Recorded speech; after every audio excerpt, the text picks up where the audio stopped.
Hello साथियों, कैसे हैं आप सभी लोग। आशा करते हैं आप सभी लोग स्वस्थ होंगे और अपनी पढ़ाई कर रहे होंगे। तो आइए चलिए स्टार्ट करते हैं कक्षा 6 के लिए विज्ञान की पाठ्य पुस्तक। आज हम लोग सीखेंगे क्लास 6 की NCERT, क्योंकि किसी भी आप एग्ज़ाम की तैयारी कर रहे हो उसमें एक CRT मस्ट होती है, इसलिए आज हम लोग कक्षा 6 की विज्ञान को पढ़ेंगे। तो चलिए देर न करते हुए देखिए स्टार्ट करते हैं सीधे। यहाँ पर आप लोगों को दिखा देते हैं टॉपिक फटाफट से कि कितने चैप्टर हैं और कितने हमको पढ़ने हैं। तो यहाँ पर आ जाइए, एक सेकंड लगेगा। ये देखिए विषय सूची हमारे पास में आ चुकी है। तो सबसे पहले अध्याय 1 दिया है विज्ञान का अनूठा संसार। दूसरा अध्याय है सजीव जगत में विविधता। तीसरा है उचित आहार स्वस्थ शरीर का आधार। और ये न्यू NCERT है, चुंबक को जाने, लंबाई एवं गति का मापन, हमारे आसपास की सामग्री, ताप एवं उसका मापन। और ये अध्याय 8 है जल की विविध अवस्थाओं की यात्रा। 9 है दैनिक जीवन में पृथक्करण विधियाँ। 10 है सजीव विशेषताओं का अन्वेषण। 11 है प्रकृति की अमूल्य संपदा। 12 है पृथ्वी से परे।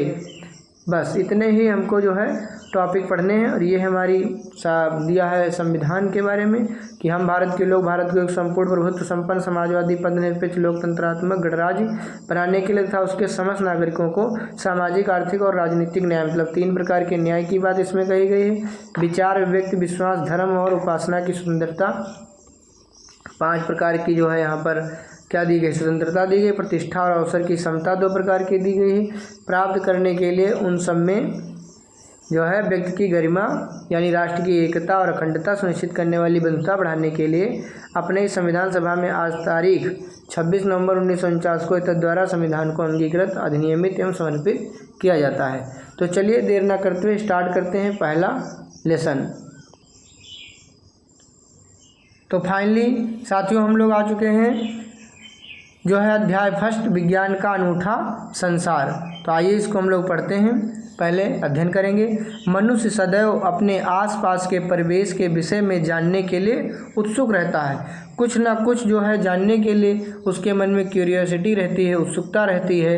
अपने आसपास की ये सब क्या हो रहा है, पेड़ जो है ऊपर की तरफ क्यों उग रहे हैं, ठीक, हवाई जहाज़ उड़ रहा है, पानी हैंडपम्प से आ रहा है, तो ये सारी चीज़ें, बरसात हो रही है, तो ये सारी चीज़ें जानने के लिए उत्सुक रहता है। बचपन से ही हम अपने आसपास के क्षेत्र के बारे में खोजने लगते हैं और प्रश्न पूछने लगते हैं अपने बड़ों से। विद्यालय के प्रारंभिक स्तर में पढ़ते हुए क्या आप अपने आसपास के परिवेश के विषय में पता लगाकर और खोज कर आनंदित हुए? क्या मन में कुछ प्रसन्नता हुई? मध्य स्तर में भी हम अपने आसपास के इस सुंदर विश्व को जानने और समझने की रोचक यात्रा की ओर अग्रसर होते रहेंगे। और इसके लिए हमारे आसपास एक नया विषय है, विज्ञान।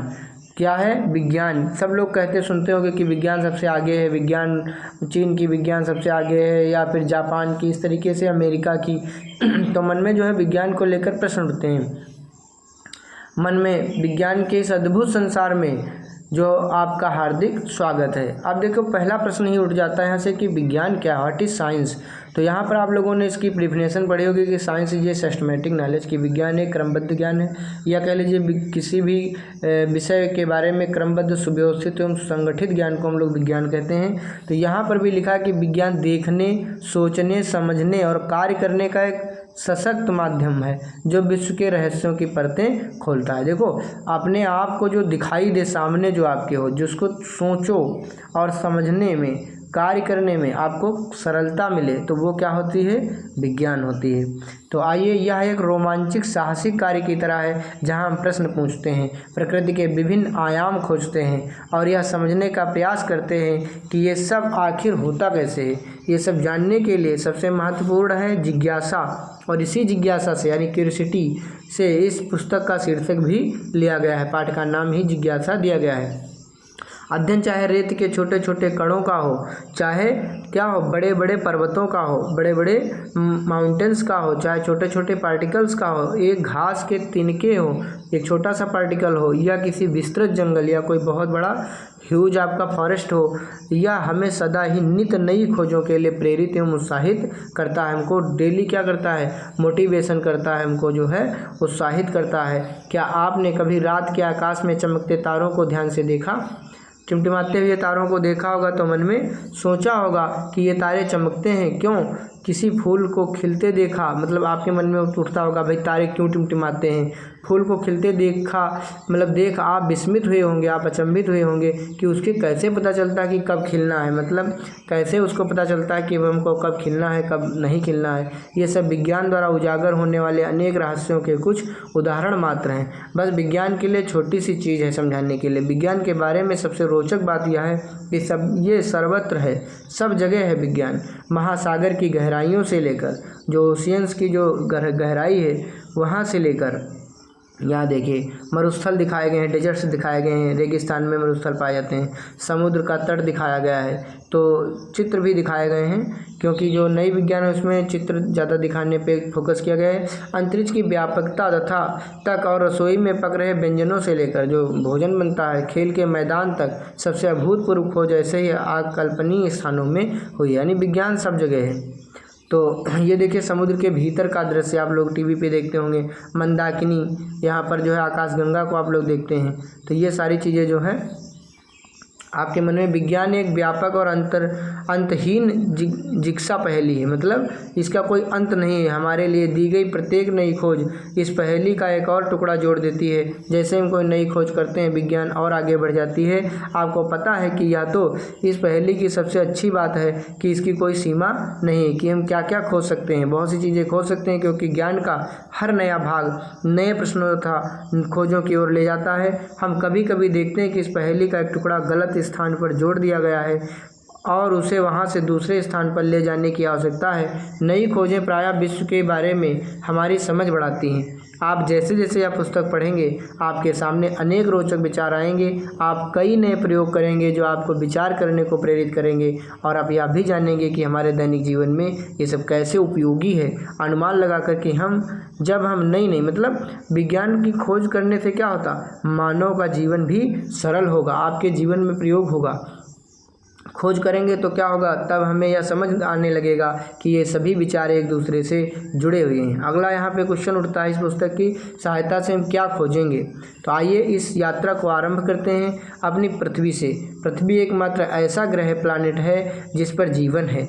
देखिए कितने ग्रह हैं टोटल, 8 है। पहले 9 ग्रह थे जो है कि अब प्लूटो को हटा दिया गया क्योंकि प्लूटो जो ग्रहों के नियमों का पालन नहीं करता था, इसलिए अब 8 ग्रह हैं। ग्रह तो अभी भी 9 है लेकिन उसको काउंट नहीं किया गया है, तो वो भी, तो यहाँ पर 8 ग्रह अब हैं। उसमें से जो पृथ्वी है एकमात्र ऐसा ग्रह है जिस पर क्या है, लाइफ है, जिस पे मनुष्य रहता है। बाकी ग्रहों पर जीवन नहीं है, उसी की खोज चल रही है। पृथ्वी पर पर्यावरण भी है जिसकी रक्षा करना अति आवश्यक है। देखो पृथ्वी पर क्या है, पर्यावरण है। अगर पर्यावरण नहीं होता तो पृथ्वी पर जीवन संभव नहीं होता। तो जिसकी हमको क्या करना है, प्रोटेक्शन करना है, रक्षा करनी। पृथ्वी पर जीवन की एक अद्भुत विविधता है। यहाँ पर पौधे और जंतु दोनों, प्लांट्स, और यहाँ पर प्लांट्स भी हैं और यहाँ पर क्या है, एनिमल्स भी हैं, यानी कि पौधे भी हैं और जंतु भी हैं जो इस ग्रह के विभिन्न क्षेत्रों में जीवित रहने और फलने फूलने में सफल हो सके हैं।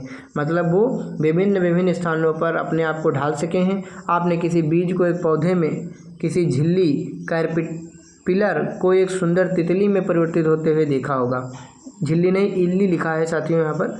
तो ध्यान देंगे कि क्या है, बीज से एक पौधा बनता है, नन्हा पौधा, और उससे एक पेड़ बनता है। आपने देखा होगा इल्ली से, इल्ली कहता है कैटरपिलर को एक सुंदर तितली में परिवर्तित हुए होते देखा होगा, तथा ऐसे अनेक अवलोकन किए होंगे इन पौधों और जंतुओं का विकास किस प्रकार होता है। कि जैसे टैडपोल से देखा होगा मेढक बन जाते हैं कायांतरण के द्वारा। तो इस तरीके से बहुत सी चीज़ें आपने ध्यान से देखा होगा। ये देखिए रेशम का जो धागा बनता है शहतूत के, उस पर वो दिखाया गया है यहाँ पर। ये नन्हा सा बीज से पौधा बनता हुआ और ये गाय से बछड़े का जन्म होता हुआ यहाँ पर दिखाया गया है। वास्तव में हमारे शरीर की वृद्धि यानी ग्रोथ और डेवलपमेंट, विकास के लिए हमें भोजन की आवश्यकता होती है। भोजन हम किस लिए करते हैं, वृद्धि और विकास के लिए। विशेष रूप से भारत जैसे विशाल और विविध देश में भोजन अत्यंत मन भावन है। भोजन सबको अच्छा लगता है। देश भर में विभिन्न प्रकार के स्वादिष्ट पकवान, उनको बनाने की विशिष्ट विधियाँ, वे सब किससे बनते हैं, हम इसे कैसे पता करेंगे। तो चलिए आगे यहाँ पर देख सकते हैं आप लोग विभिन्न प्रकार के अच्छे अच्छे पकवान रखे हैं। ये सारे बनाने की जिज्ञासा हमारे मन में आती है। हमें जीवित रहने के लिए भोजन के साथ साथ जल की भी आवश्यकता होती है। जल एक अत्यंत आनंददायक पदार्थ है। पानी भी हम लोग पीते हैं और पानी बहुत ही अच्छा लगता है। क्या आप कभी बारिश की दौड़ें, बारिश में आप लोग दौड़े होंगे, गांव में होंगे या शहर में होंगे, भागे और कूदे होंगे। क्या आपने कभी सोचा है कि बारिश क्यों और कैसे होती है? आपके मन में होता होगा कि भाई बारिश एक मौसम में होती है और वो कब और कैसे होती है। क्या आपने ध्यान दिया कि जल ठंडा करने पर बर्फ़ बन जाता है और गर्म करने पर उबलने लगता है? आपके मन में विचार आया होगा कि जब हम पानी को ठंडा करते हैं तो बर्फ़ बन जाता है और गर्म करते हैं तो उबलने लगता है और भाप बन के ऊपर उड़ जाता है। क्या आपको भी गर्मी में ठंडा जल पीने या सर्दियों में गर्म जल से नहाने में आनंद आता है? ये सारी चीज़ें आपने देखा होगा कि भाई जब गर्मी होती है तो हम लोग ठंडे पानी से नहाना पसंद करते हैं, सर्दियों में गर्म जल से नहाना पसंद करते हैं। आखिर क्यों? हम गर्म और ठंडे को कैसे समझते हैं? चाहे वह जल हो या ज्वर से तपते हमारे शरीर का तापमान, कोई वस्तु कितनी गर्म है यह ज्ञात करना, कि हमारा शरीर का तापमान कितना है, नॉर्मल टेम्परेचर कितना है, 37 ठीक डिग्री सेल्सियस या फिर 98 डिग्री फ़ारेनहाइट। आपने देखा होगा इस तरीके से। ठीक, तो चलिए ये सारी चीज़ें हम लोग किससे नापते हैं? थर्मामीटर से। तो ये सारी चीज़ें जानेंगे। ये देखिए यहाँ पर क्या है कि भाई जब धूप निकलती है तो यहाँ से पानी वाष्पीकृत होकर के बादल का रूप ले लेता है और यही बादल टकरा करके जो है बारिश हो जाती है। और फिर हमारे आसपास अनेक प्रकार की वस्तुएं हैं जिस कागज़ पर हम लिखते हैं, धातु की चाबी, प्लास्टिक का पैमाना, हमारे बॉक्स में मिटाने वाला रबर, बॉक्स को बंद करने वाला चुंबक, हमारे पहनने के लिए कपड़े, दूध पीने का प्याला और बहुत सी अन्य वस्तुएं। ये सब किससे बनी होती हैं? क्या ये विभिन्न पदार्थों से बनी हैं? हम विभिन्न पदार्थों को एक दूसरे से कैसे अलग कर सकते हैं? ये सारी चीज़ें हमारे मन में ख्याल आता है। तो चलिए इस पुस्तक देखो, अगला प्रश्न यहाँ से आता है कि हम स्वयं अपने प्रश्नों के उत्तर ढूंढने का प्रयास कैसे कर सकते हैं। तो इस सवाल का जवाब, तो यहाँ पर इस पुस्तक की यात्रा में हम जैसे जैसे आगे बढ़ेंगे वैसे वैसे इस पृथ्वी पर विद्यमान प्रत्येक वस्तु के बारे में प्रश्नों की एक अंतहीन सी सूची बनती जाएगी। किंतु प्रश्नों की यह सीमा केवल पृथ्वी के लिए ही क्यों? ये प्रश्न पृथ्वी के लिए ही क्यों? हम उससे परे, हमें उससे हट करके सन के बारे में, सूर्य के बारे में, मून के बारे में, चंद्रमा के बारे में और स्काई यानी आकाश के बारे में, चमकने वाले जो ट्विंकलिंग करते हैं या फिर साइन करते हैं लाखों तारों पर भी प्रश्न पूछ सकते हैं। पृथ्वी से हटकर भी हमारे मन में प्रश्न आ सकते हैं। चाहे आपको किसी पत्ती की संरचना के बारे में जानना हो, ठीक, या किसी की वस्तुएं कैसे गति करती हैं ये जानना हो, मोशन करती हैं, कि मूंगफली ग्राउंडनट के छिलके को कैसे अलग किया जाता है। इस पुस्तक का प्रत्येक अध्याय आपकी जानने की इच्छा को तो जागृत करेगा ही, संभवतः आपके मन में अनेक प्रश्न भी पैदा करेगा। चलिए, चाहे आपने ध्यान न दिया हो फिर भी आप अनेक प्रश्नों के उत्तर अब तक ढूंढते रहे होंगे। मान लीजिए कि आपकी कलम लिखना बंद कर देती है, तब आप क्या करेंगे? शायद अपने आप से यह प्रश्न पूछेंगे कि मेरी कलम ने लिखना क्यों बंद कर दिया। आप ये अनुमान लगाएंगे कि कलम में स्याही समाप्त हो गई होगी। आप तो क्या लगाएंगे? अनुमान, क्योंकि भाई वो सजीव तो है नहीं जो उससे आप प्रश्न पूछ लेंगे और बता देगी भाई मेरा मन नहीं है। आप अनुमान लगाएंगे कि कलम में स्याही समाप्त हो गई होगी। तब आप इस अनुमान का परीक्षण कलम खोलकर और रिफिल की स्याही जांच कर करेंगे। भाई कलम खोलेंगे, रिफिल की स्याही जांच करेंगे। सबसे पहले आप क्या लगाएंगे? अनुमान लगाएंगे। विज्ञान में आप लोग ध्यान दीजिए, सबसे पहले क्या लगाएंगे? अनुमान। और उसके बाद में क्या करेंगे आप लोग? उसका परीक्षण करेंगे, अनुमान का परीक्षण करेंगे। फिर उसके बाद में क्या करेंगे? उसकी जांच करेंगे। पॉइंट नोट करते चलिए। यदि वह खाली है तो आप जान जाएंगे कि मतलब जब आप उसका ऑब्जर्वेशन करेंगे, मतलब देखेंगे कि आपका अनुमान सही था, तब आप जान पाएंगे कि मेरा अनुमान सही था कि गलत। परंतु मान लीजिए कि आप देखते हैं कि स्याही समाप्त नहीं हुई है, तब आप क्या करेंगे? तब आप और अनुमान लगाएंगे कि संभवतः स्याही सूख गई है। तब दूसरा अनुमान लगाएंगे कि स्याही सूख गई होगी। इसकी जांच के लिए कि यह अनुमान सही या नहीं, अब आप कुछ और करने का प्रयास करेंगे। वास्तव में विज्ञान ऐसे ही कार्य करता है। आपके यह जानने का प्रयास कि आपके कलम ने लिखना बंद क्यों कर दिया, विज्ञान विधि का एक उदाहरण है। मतलब यह है कि एग्जाम्पल था, इसी तरीके के ढेर सारे प्रश्न आपके मन में आते होंगे। चलिए यहाँ पर क्रियाकलाप 1.1, आइए सोचें और लिखें। एक ऐसी ही अन्य समस्या के बारे में लिखें जिसे आपने हल करने का प्रयास किया हो। आपने किन चरणों का पालन किया वो लिखें। विज्ञान केवल तथ्यों और आंकड़ों को याद करना अथवा केवल प्रयोग करना नहीं है। विज्ञान चरण दर चरण, स्टेप बाय स्टेप प्रक्रिया यानी प्रोसेस का पालन करते हुए हमारे प्रश्नों के उत्तर ढूंढने में सहायता होती है। और कौन कौन से चरण हैं जिनका हम अनुपालन कर सकते हैं, उन चरणों को भी लिखना है। चलिए सबसे पहले देखिए, सबसे पहले जो हमें रुचिकर लगता है या जिसे हम समझ नहीं पाते हैं, हम उसका क्या करते हैं, अवलोकन करते हैं, ऑब्जर्वेशन करते हैं। यह हमें अचंभित करता है और शायद हम उसके बारे में प्रश्न सोचते हैं, फिर उसके बारे में प्रश्न सोचते हैं। इसके बाद हम उस प्रश्न के संभावित उत्तर का अनुमान लगाते हैं। इस अनुमान का प्रयोगों और अधिक अवलोकनों द्वारा सत्यापन करते हैं, उसकी पुष्टि करते हैं। इसके बाद हम परिणामों का विश्लेषण करने का प्रयास या देखने के लिए करते हैं क्या इससे वास्तव में हमारे प्रश्न का उत्तर मिला या नहीं मिला। चलिए आगे देखते हैं, ध्यान देते हैं। वैज्ञानिक वे लोग होते हैं जो समस्याओं का हल ढूंढने अथवा नई वस्तुओं की खोज करने के लिए वैज्ञानिक विधि का प्रयोग करते हैं। परंतु क्या कोई भी व्यक्ति जो वैज्ञानिक विधि का पालन करता है, एक वैज्ञानिक की तरह कार्य करता है, भोजन पकाने वाला व्यक्ति यह सोचकर हैरान हो सकता है कि दाल कुकर से बाहर कैसे निकली? क्या कुकर में बहुत अधिक पानी था? जब कभी कभी दाल कुकर से बाहर निकल जाती है। आगे ध्यान देंगे, साइकिल की मरम्मत करने वाले व्यक्ति के बारे में सोचिए जो यह ढूंढने का प्रयास कर रहा है कि टायर से हवा कैसे निकली, हवा कहाँ से बाहर निकल गई। या कोई विद्युत ठीक करने वाला व्यक्ति यह ढूंढने का प्रयास कर रहा है कि विद्युत बल्ब क्यों नहीं जल रहा, क्या कोई समस्या बल्ब में है या स्विच में है, मतलब बल्ब क्यों नहीं जलता है या तार फ्यूज हो गया। जब हम प्रश्न पूछने और इनका उत्तर ढूंढने का प्रयास करते हैं तो एक तरह से हम सभी वैज्ञानिकों जैसा कार्य करते हैं। आइए सोचें और लिखें। आप दैनिक जीवन की ऐसी एक परिस्थिति का वर्णन करें जहां कोई व्यक्ति वैज्ञानिक विधि का अनुसरण करता है। चलिए आगे देखते हैं, क्या आपने अनुभव किया कि हमारे दैनिक जीवन में ऐसी अनेक परिस्थितियां आती हैं जहां हम जानने अनजाने वैज्ञानिक विधि का प्रयोग करते हैं। हम सभी एक सीमा तक वैज्ञानिक विधियों का अनुप्रयोग करते हैं और हमें हमारी बड़ी समस्याओं को हल करने एवं ब्रह्मांड के रहस्यों का समाधान निकालने की क्षमताओं को बढ़ाती हैं। यह समझना आवश्यक है कि विज्ञान समझने और सीखने के लिए जिज्ञासु होना और आसपास के वातावरण का अवलोकन करना सर्वोपरि है।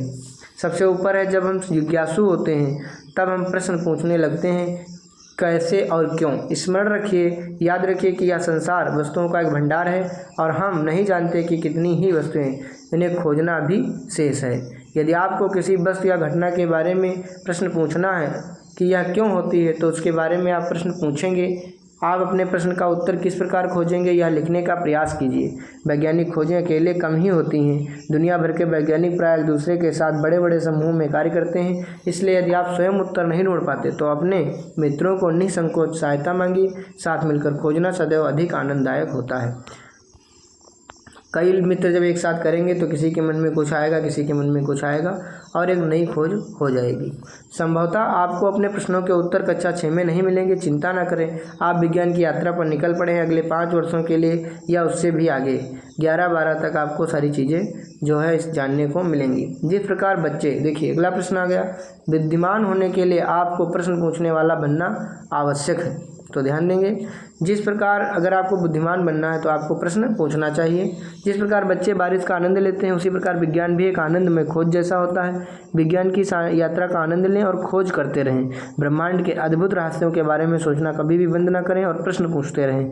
क्या आप विज्ञान की इस रोमांचक यात्रा पर निकलने के लिए तैयार हैं? आइए इसे आरंभ करते हैं, शुरू करते हैं इसको।